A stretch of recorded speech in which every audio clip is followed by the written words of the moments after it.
Today I'm back at one of my favorite places to shoot, and that is the Oregon coast. So I've never been to this location before. It's going to be more of a scouting trip. It's really not at a good time of day at the moment, but I'm spending the night.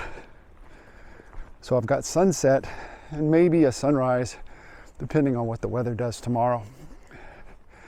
So the trail has got some forest, some old growth forest, also beach, coastal, seastacks, and right now we're getting some pretty nice sun rays coming through the forest.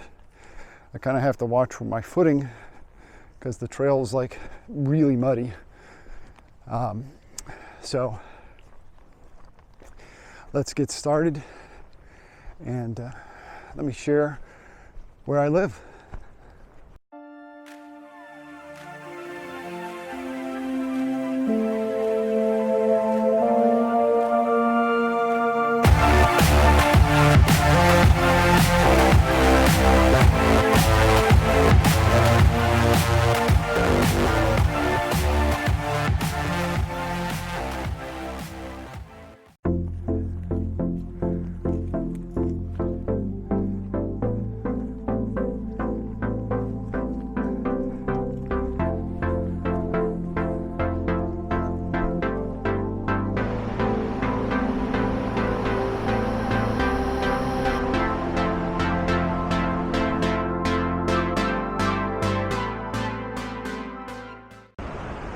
So the light's not that great, but even still I can come up with composition, so the next time I come back I'll have a better idea for what time to be here.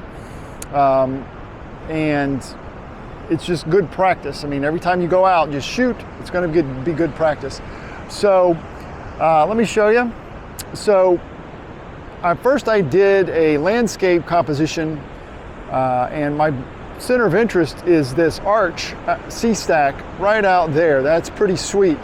I want a fast shutter speed because I want to catch those waves crashing against it and kind of freeze that motion of the water there. I also love the fact that in addition to that, I've got these other sea stacks that kind of lead the eye through the frame. The problem with doing a landscape shot, this way instead of doing a vertical, is that I got a whole lot of non-interesting stuff over on this side. And even zooming in still doesn't give me a good leading line, and it still gives me a swath of this non-interesting shoreline down here. So when I do a vertical shot, so hopefully you can see that on the back of the camera, but over here I've got a leading line of the shoreline down here in the bottom right, and it just basically will take your eye up into the sea stack up there at the top. And I do have a little bit of the coastline over here on the left, but I can crop or do some dodging and burning a little bit just to mitigate that. I'm still kind of finessing it. I might move just a little bit or zoom in. I'm at 70 millimeters and f11 and 200th of a second just to freeze that motion in the waves. I think that's a pretty good shutter speed to freeze that.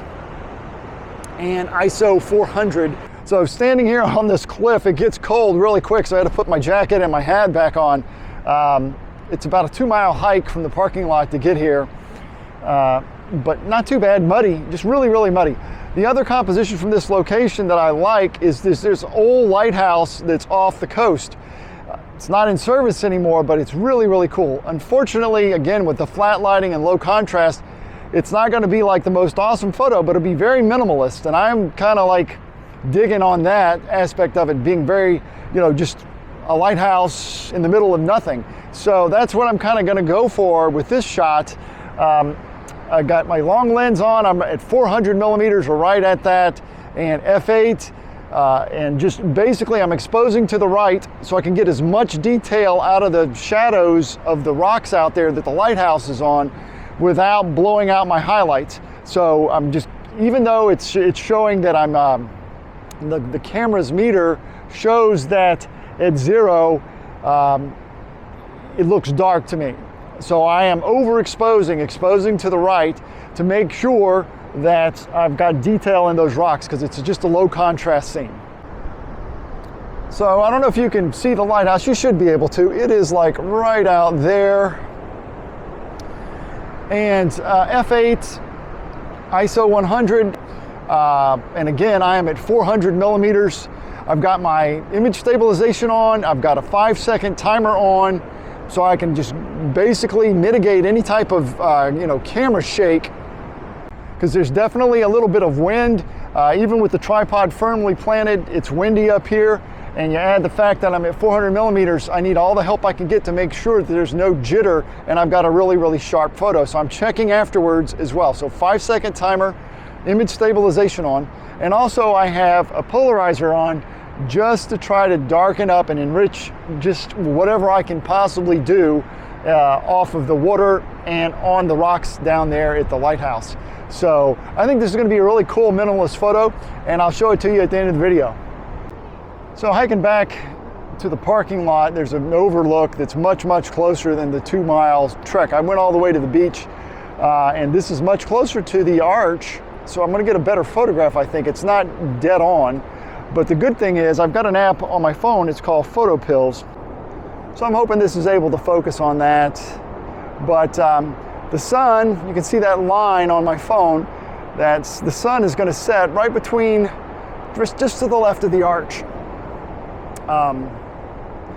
And if it's hard to tell what it's doing way out there, but if the sun can have a little bit of place to pop through out there, I think it could be really nice, and it would backlight that arch and those sea stacks out there.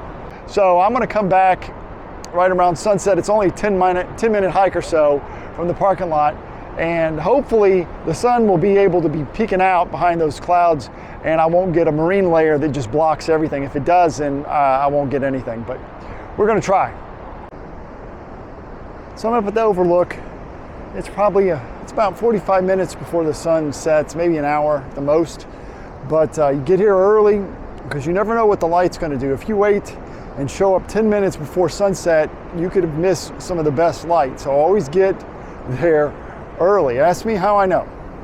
So the light is starting to get a little better. Again, it's just going to be a very backlit scene.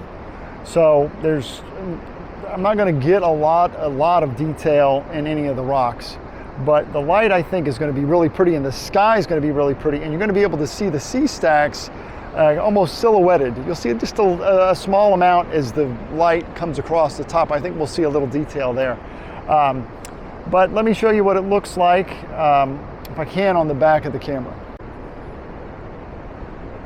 So hopefully you're able to see that. I haven't decided about this border over here. I do like the tree limb that's kind of arching out over the ocean, and it's got some little bit of foreground interest instead of just shooting, just the sea stacks out there. I like having basically kind of what you're seeing there on the screen, where you've got,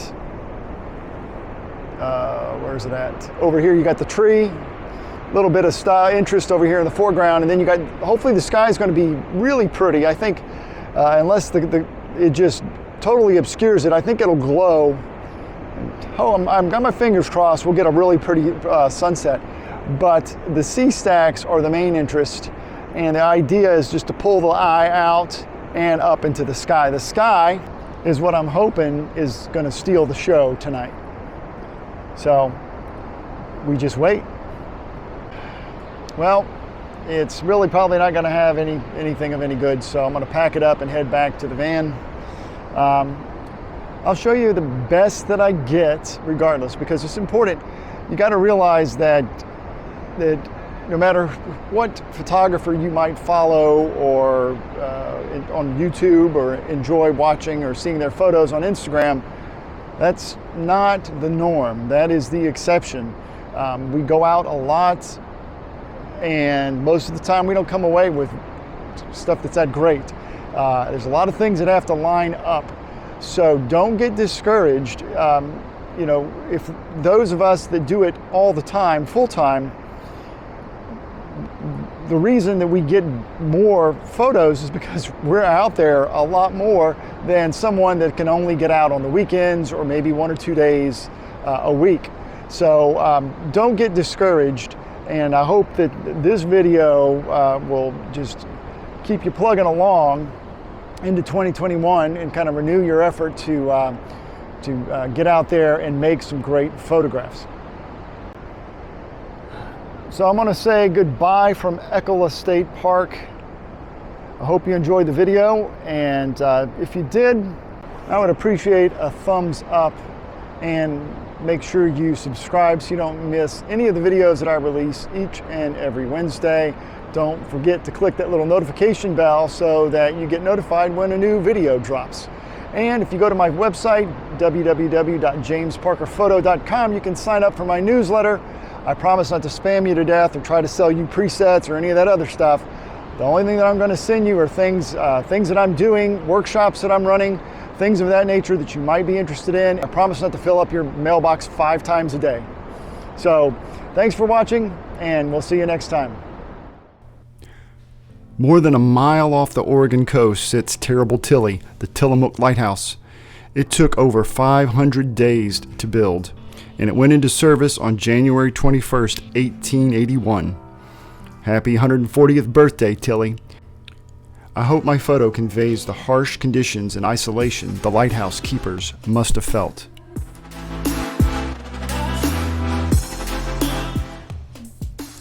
Although the vertical photograph that I showed you in the video didn't work out, I think this pre-sunset photograph absolutely did.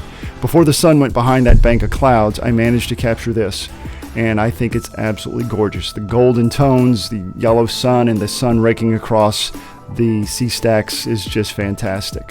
Thanks for watching.